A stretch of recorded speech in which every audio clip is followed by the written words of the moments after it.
guys, welcome back to my channel. If you're new here, my name is Khaki, and today we are going to be talking about making new habits. I guess this is kind of an extension of my 12 Days of Mindfulness series, if you want to kind of place it in that category. Now that we are in 2018 and we are coming toe-to-toe with all of these commitments that we've made to ourselves, now is the time that we have to start making practical applications of these goals that we've set. And that all starts with making new positive habits. There is a lot of advice out there, a lot of subject matter experts who have different takes on how to make positive habits really stick. But I find that a lot of what I see out there is insulting our collective intelligence by teaching us to trick ourselves into making healthy habits. A lot of them focus around making it mindless, or making something so that it is a means to a reward, or setting you up on a schedule so that you get a cheat day, so you're essentially saving up all of your bad behavior for one slot of time where you can just completely let go. And that really flies in the face to me of long-term lifestyle change. All of those tenets seem to point to crash dieting or any resolution that turns out to be a disappointment in the end, where we end up shaming ourselves. So my philosophy on creating new habits that really stick and become part of your everyday is to use mindfulness techniques instead of mindless techniques. And instead of tricking yourself into meeting your goals, you make yourself into a person who sets goals and completes them. Let me give you an example. So 5 years ago, I met my boyfriend, Mike, and at the time, he was training for a marathon. He had been a runner his entire life. He had always been the fastest in his class, and he had always gotten tons of accolades for running and things like that. And so it was one of those things for him where it was completely second nature. He never questioned it, and he also never questioned running being part of his routine. A lot of people think, I can't exercise because I don't have time. I can't eat right because I don't have time. I can't insert goal here because I don't have time. The difference is not making time the way that we all talk about it. Oh, you make time for things that you care about. That's just kind of guilt tripping yourself. Oh, well, if I didn't make time for it, then I obviously don't care about it enough. Vis-a-vis, I have failed.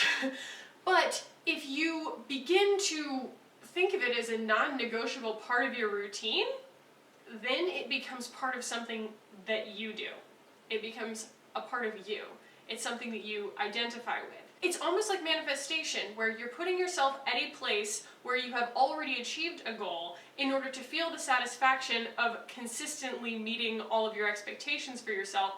And with that mindset, you can apply it to taking those positive habits and integrating them into your everyday. So if I think of myself as someone who exercises every day, and wow, isn't that satisfying, suddenly it becomes a non-negotiable that I exercise every day because I don't want to give up that sense of self-satisfaction. This came crashing down on me when I met Mike, because I was in a place where I had never really had to exercise to stay in shape. I was 25. I always had a really fast metabolism. My boyfriend before that didn't really think that exercise was important. In fact, he kind of shamed me for taking up his time by exercising. He would always be like, gosh, whenever you're done. And so I always had a really negative connotation about including exercise in my routine, even though I still thought of it as a priority in my head. It always seemed like something that human beings are supposed to do to stay healthy. It was never part of my actual intuitive routine. When I met Mike and I saw the way that if I asked him what he was doing after work, he would say, well, I'm going for a run.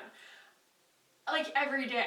And I was like, wait, what? He's like, yeah, I'm going for a run. I always go for a run. He didn't think twice about it.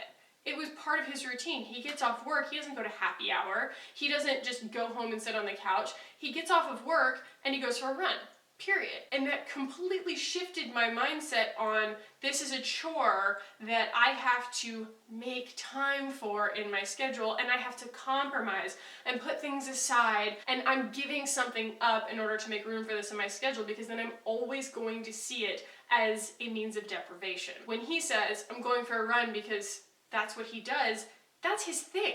So he gets off of work and that's his thing that he does, and then you start to think, well, why don't I have a thing? Why isn't exercise part of my routine? Why isn't taking care of myself a priority for me? And then you just shift that mindset and say, well, it is, and it's going to be, and that is the person that I'm going to become.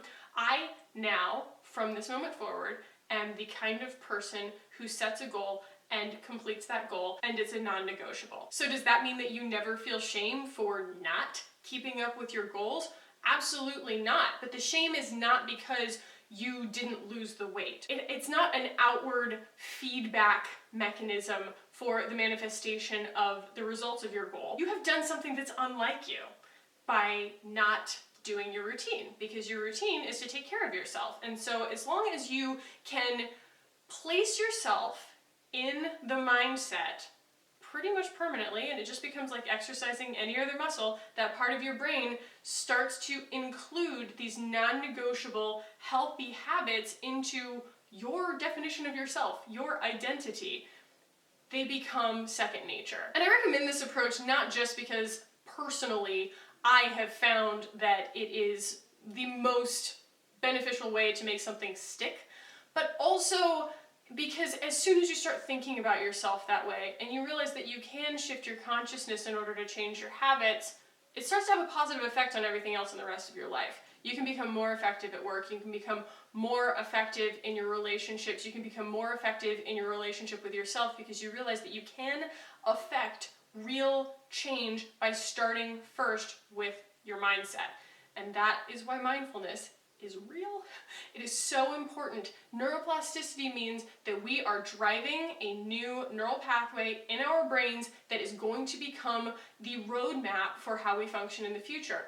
Right now, if you are not actively driving those neural pathways, they are being driven by other things, by fear, by defense mechanisms, by habits that you didn't decide on. And so many of us think that those are there to govern us. We think that those neural pathways are never going to change because that's how things have always been.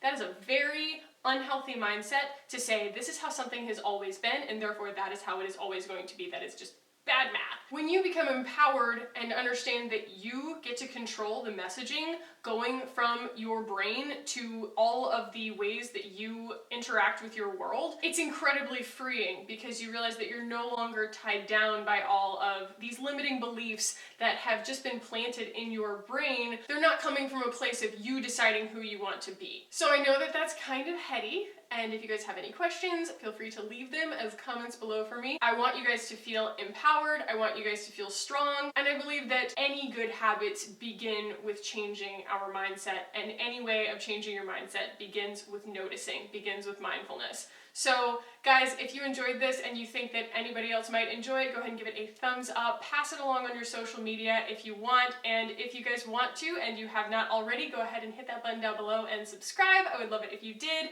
And let me know down below if there are any other mindfulness videos that you guys would be interested in, and thank you